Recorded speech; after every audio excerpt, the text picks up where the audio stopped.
Hello बच्चों, यहाँ पे हमने प्रश्न लिया है क्लास 12 का मैथ। प्रश्न है समुच्चय ए 1 और 2, बी है ए बी सी, तो ए से बी में फलनों की कुल संख्या ज्ञात कीजिए। तो इसको सॉल्व करने का सिंपल तरीका है, यहाँ पे देखेंगे ए में कितने अवयव हैं, यानी एन ए ये है 2, इसमें 2 अवयव हैं। ऐसे ही एन बी, बी में जो अवयवों की संख्या है वो है 3। तो यहाँ से ए से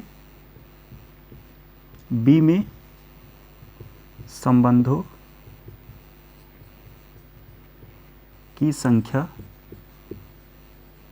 ये हो जाती है एन बी, यानी बी में कितने अवयव हैं उसके घात में एन ए, ए के अवयवों की संख्या।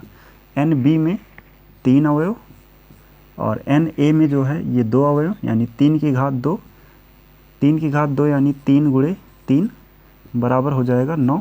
ये इसका आंसर होगा। तो इसको और क्लियर करने के लिए आइए देखते हैं। यहाँ पे हमने समुच्चय ए बनाया जिसमें अवयव हैं 1 और 2। ऐसे ही समुच्चय बी लेते हैं जिसमें अवयव हैं ए बी सी। तो अब यहाँ से देखेंगे एक का जो प्रतिबिंब बनेगा वो ए भी हो सकता है, बी भी हो सकता है और सी भी हो सकता है ना। तो इस प्रकार से अगर हम यहाँ पे 1 और 2 के लिए 2 स्थान ऐसे बनाएं, यहाँ पे 1 और 2, तो 1 को भरने के तरीके जो हैं वो कुल 3 हैं, और इसी प्रकार से 2 को भी भरने के तरीके कुल कितने हैं, 3 हैं, और इन दोनों का गुणा हो जाएगा 3 गुणे 3 यानी कि 9। तो इस प्रकार भी समझा जा सकता है कि ए से बी में जो संबंधों की संख्या है वो 9 है।